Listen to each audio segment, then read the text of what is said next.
It is tied 1-1. It's the final series, the final game of the night. Make some noise for the end of day one of the Spring Championship here for the MLG Pro Circuit. We saw Illusion take game number one, and InControl coming back with a very, very smart play, sending those DTs in and then defending at his natural. And now we go into the third and final map on Belshir Vestige.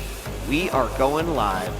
Here we go, Illusion versus InControl, the last game of the evening. The winner will proceed further in the winner's bracket of this 128-person open bracket we have here at MLG. The loser will drop down to the lower bracket. Game 3, again, as you said, will be on Belshir Vestige. And they're not out, you know, no. But it just means that they've given up their second chance, or they're activating their second chance, if you will. So this is such an important match for both of these players. All right, here we go, guys. I know it's getting late. I know you might be getting a little bit sleepy. I know you've been cheering your hearts out all day long, but I want to hear everything you have left in this game number 3. First off, in the bottom right-hand location, I present to you your Red Terran player from Team Mouse Sports. He is Illusion.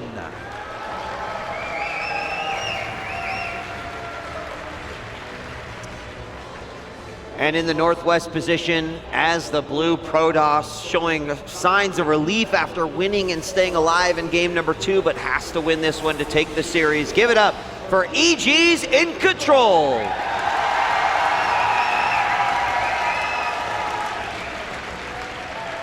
I did like that build from Illusion. Oh yeah. I really think one of the biggest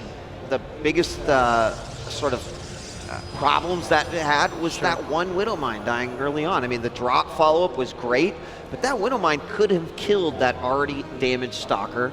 Then, of course, there's no way he wouldn't have killed that Mothership Core, and could have potentially taken that Nexus too, but the fact that InControl killed that was a big deal in that last game. I don't think we're going to have anything like that because the Rax has gone down, but no gas following up.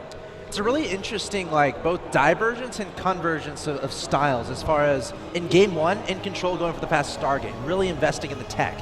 And then in game 2, it was Illusion. He's the guy who went for the fast factory, really investing in the tech. Both with the kind of idea, all right, let's try to get some damage done early to my opponent. And, you know, what does that mean for game 3? Do they both go for the, the early investment in tech? Do they both delay it a little bit, go for those faster expansions? As it stands, they're both kind of in the middle of the road. Of course, you see Illusion going for what has to be a Reaper opening, it looks like, a very standard expansion type build. And InControl getting 2 gas for now, but only 2 guys in each gas as it stands. So definitely still looking like, potentially a very fast expansion. Might try to get a Mothership Core out first, but probably going to try to get that Nexus down as fast as possible. That Zealot that's in production, I feel like he's going to want to cancel that before it finishes, just so he can get that Nexus down a little bit faster. Yeah, you know what? Illusion, so he dropped his gas, then he went to Marines. Did he make a Reaper? And no, he's not going to make any Reaper. In fact, I mean, I'm guessing the first 50 goes to the reactor, and then he drops the factory after that, but he is, I don't know, just definitely a different opening here. I guess we'll have to see. He's going up to, I don't know. We'll have to just wait and see. I'm not sure what he's doing yet. Of course, InControl is going to drop the Nexus. I'm really curious. So you have the second refinery coming up, CC in the main. Yep. So I guess he'll just have a few more, he'll get out another round of Marines while this factory builds. Yeah, and he's adding on, he's adding on a second gas too. So he's going to want to go straight to Starport. So he's going to want to get some drop play done. Right. But the difference herein versus last game is obviously getting that expansion down a little bit faster, right? So Illusion delaying the gas a little bit, getting that expansion down very quickly, and now is he going to proxy the Starport? No. Whoa. No, it's possible, but he looks like he's gearing up over there. He has not dropped the Starport yet. He's got 100 gas, 150. I think he's just waiting to go in there, actually. But you know what? This actually might turn out to be quite like his previous build, just a different order. He's got these Marines. He got out another set that leaves 6. I mean, we'll know immediately based off of what he builds. But did he spot? I think he spotted the Robo there. That's just nice to see. Illusion doing the same type of build, except just wanting to get that expansion down sooner, which means he's wanting to leave a little bit more elasticity as far as going to the mid game, investing less onto one base. You know, is still getting the harassment done, but has a better mid game setup. So Illusion is doing what he did last time. The modifications he's making to this build is that he drops the armory after the starport goes down. And that, of course, opens him up for the Hellbats to follow up. So last time, you know, he kind of followed up with full mech, but I do wonder if he'll try to get a bit aggressive, follow up with those drops, as we're seeing that that second CC finish up as an orbital. Starport changing his mind. Yeah, it does change his mind. He only needs the one medevac, I think, to make the attack, so that's a smart move right here. away, and they're going to finish very similarly. And they're going to send put the 2 Hellbats in the medevac, and that's going to be the first form. 2 Hellbats, excuse me, in the medevac. That's going to be the first form of aggression. By the way, guys, tweet who will win this round. You can hashtag Illusion or hashtag InControl. Right now we're seeing 90% for InControl and 11% for Illusion. We'll see what happens. It's all going to depend. A lot of it is going to depend on this drop play from Illusion. We know how good he is. It's kind of a staple of his play. And again, it's going to be a test for InControl on how much damage he can avoid. So this could do a ton of damage. It could. Oh, it could, absolutely. I mean, look at the army of InControl right now. He's got a warp in. He's, of course, got the mothership core with plenty of energy to throw down the photon overcharge, but 3 sentries. And the thing is that if he goes and attacks one base and the photon overcharge goes off, Observer, where are you going? He picks up and then he goes to the other base. The Observer like moved back a second. Okay, he's going to see the. No, he's going to see it, and he's ready for it. He's got this. The medevac coming in, targeting it down. Illusion saying, you know what? Never mind. It was. I thought about it, but not going to happen today. Yeah, he got just the right amount of units out, and now he's going to have much better coverage. That could have been completely shut down right there. However, you know, the beauty of it is that based off of the comp he's got, he could potentially still push at the natural and do a ton of damage. With Marines and Hellbats, that could do a lot. He's now moving out with those Marines. I'm not quite sure there's going to be any commitment happening here, but he is going to move in with the second medevac full of health. InControl is playing this so well. He is so comfortable right now. So not only did he defend that push, but he knows exactly when his opponent put down the factory in the starport. He knows his opponent is investing a decent amount into these attacks, and he knows they aren't going to stop anytime soon. So he has those units in position to spot these medevacs, and he's doing a great job. He hasn't lost. Has he lost a worker yet? Okay, he has lost 1 worker, but he hasn't lost any of the Hellbats. Here it comes. But here it comes. It's going to happen. I'm almost positive. Actually, I feel like at this point, he's spending so much of his army. He's got 1 set over here. Oh my gosh. He went in for it right on top of those sentries, though. 1 goes down. A second one could be taken out there. Now, it's really unfortunate. He had that other medevac he could have brought in. So, you know, I thought he would just go ahead and attack on there. He's still got the 2 sentries. InControl holds off. And but here comes the force. And this is what I think worried me more than the drops, right? Is that the drops failed. What's here to defend? The sentries are gone, remember, so we can't force field, which means that the medevacs can just do whatever they want. Oh my god, he's going to do some economic damage regardless. He puts it in. Oh, lots of stalkers here. Photon overcharge going down onto the Nexus. Illusion trying to make this work. Can InControl come up with a hold? The Time Warp going down trying to slow these units. A Widow Mine is here as well. InControl has to be careful not to let that do too much damage.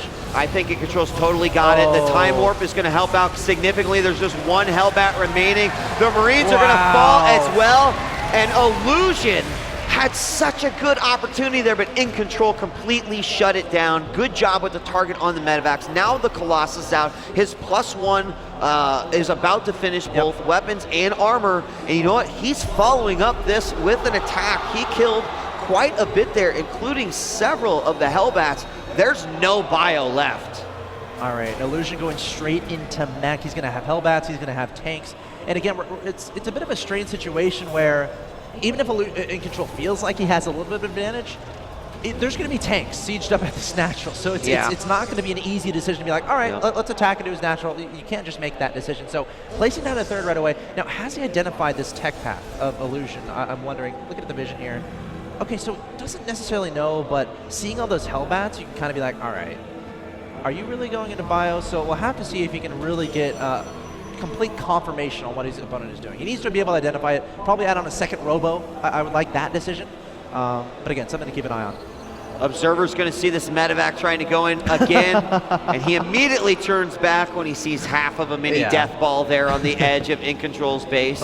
InControl dropped his third Nexus as well. Yeah, I mean, Illusion is trying to find every single angle of attack. And, you know, this is interesting, right? Because these players play at a high level. They've got a lot of actions per minute. But you almost have to wonder, like, is there a point where spending the actions to try to get these drops off at certain points of the game, you know, is it worth it? And, you know, with Illusion, he can probably handle 5 of those things at once. But he is being very adamant about trying to get that guy inside. He's going to drop on top of those sentries yet again, and there goes 2 more. That's a lot of gas right there. No. The DJ Weak curse. Yeah. DJ Weak curse. You just said those sentries. I cursed it. I thought for certain. I did. He got away. Nice little pylon there.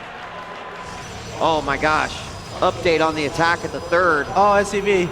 In about 3 days, he's going to have taken that out. Can he do it? The Stalker warps in. SCV's like, I got this. I got it. Oh, nice drop. Whoa.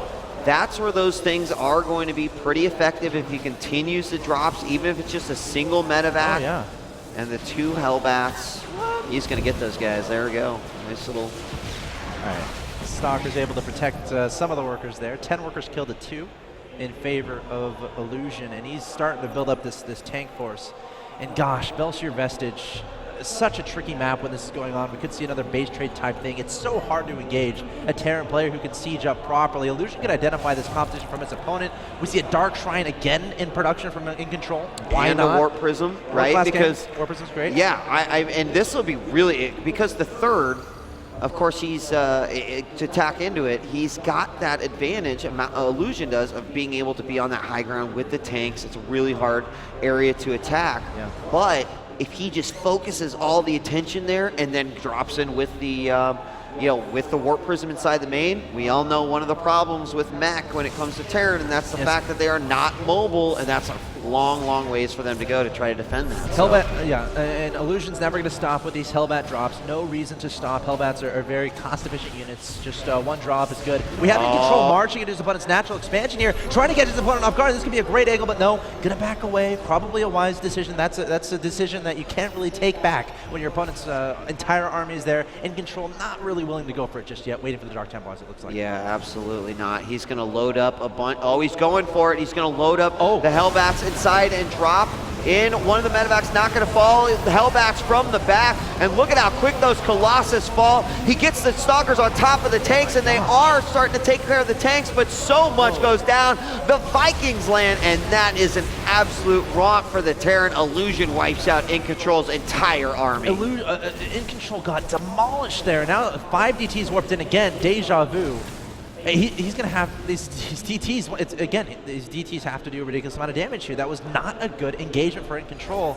And Illusion has such a ferocious army here. But look at where the army is. It's out here in the middle. We've got DTs going into the third. We've got DTs going into the natural. No. Okay, there are. And we've got a Warp Prism going into the main. InControl is going for a triple-pronged attack while his opponent is now going to move forward. We've got DTs ripping apart things here. All the reinforcements. There's the scan. A turret is going down, but now we've got Illusion moving into the third, and he's going to be setting up in a great position. Targeting down the Dark Shrine and saying, you know what, I'm getting rid of you. I can't deal with you right now. The Stalker's coming forward. Remember, they do have Blink, trying to take out some units, and then should probably be blinking back. But the Immortal coming forward, the Stalker's trying to target down the tanks, but the Stalker's getting melted away. The Dark Shrine is still alive. I guess that's good news, but once again, InControl loses a large majority of his army. Now, can both these players stabilize off of losing a potential third? And actually, he picks up and gets out of there. Oh, he's trying to get those probes, and he will get it. The third's gone for Illusion. The third has been crippled for InControl, and it looks like most of his aggression has been shut down. There's going to be scans here very soon. There we go. The turret's there, so he's all good.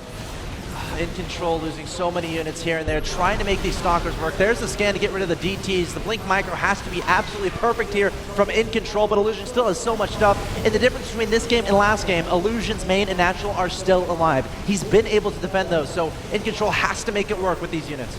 And here he does bring in a few more Zealots, but they go after the Hellbats, almost instantly evaporated. We're seeing the up and down elevator play of these Vikings, and they are doing a lot of DPS here too. A gateway goes down at the front. More Stalkers are warping in. Meanwhile, any additional harassment from the back, it doesn't look like it.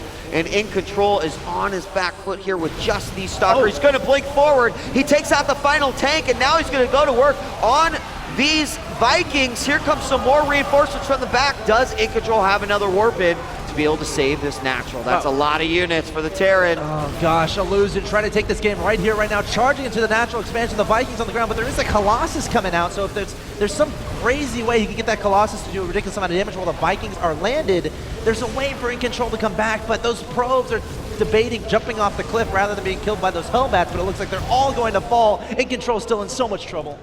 Yeah, I think, he's coming in from the back, trying to get those tanks before they siege up. He does target down all of the Vikings.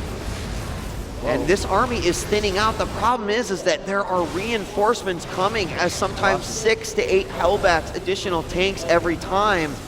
And right now the income for InControl is absolutely terrible. There we see, is it gonna go on top of the Colossus? It does, even the SCV is going to town. Another tank does go down. InControl not giving up quite yet, but the Hellbat numbers are not falling. This is it, there's the GG. Illusion takes the 2-1 victory over InControl. Putting up the hands, I think that's the Sub-Sun. Great play there from Illusion. Able to deal with the DTs in Game 3, something he was unable to do in Game 2. And there's the handshake. Wow, good job. 2-1 to end the night. Good match. And that was some tweaks, some modifications there. I think that, instead of, I think he only produced 2 mines at the beginning, and then immediately once that armory was done. So I like that addition, going in, and basically turning it into a Hellbat game. I mean, InControl did a great job dealing with that aggression in game number 3, dealing with those Hellbat drops perfectly fine, but it came down to not having an appropriate response to the composition that Illusion was making. I don't know if I see a reason for InControl to engage there at the natural expansion when he did. That wasn't a spectacular trade for him. In fact, units lost at the end there was 20,000 to 14,000 in favor of Illusion. And that is a ridiculous units lost. It's very tough. That means you did not have the best engagement. So Illusion getting the better engagements there and able to convert that to victory, and of course able to handle that DT play. Yeah, the DTs, as sort of a last-ditch effort, did a great job at the third, not as much at the natural, and then unfortunately the Warp Prism, which I think could have been the real killer there, it didn't do anything inside the main. In fact, it was finally shut down by a Viking. The problem was that with the position that we saw Illusion's army in, I think that was the right move. Like, go a huge offensive front there against the Terran inside his main base. There's no way he's going to bring all of it back, and if he does, you're in an even better position.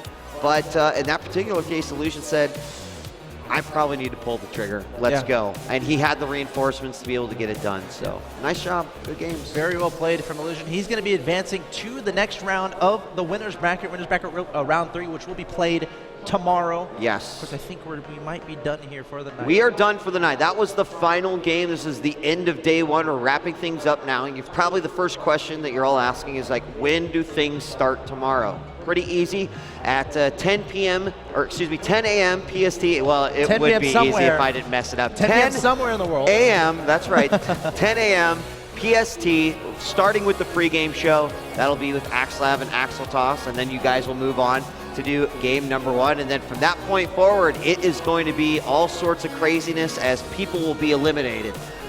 More people will be advancing on. There is certain to be some upsets. I don't know, I'm pretty excited. Yeah, of course, plenty of StarCraft still coming your way here from the MLG Spring Championship as we find out who's going to be crowned the StarCraft 2 Heart of the Swarm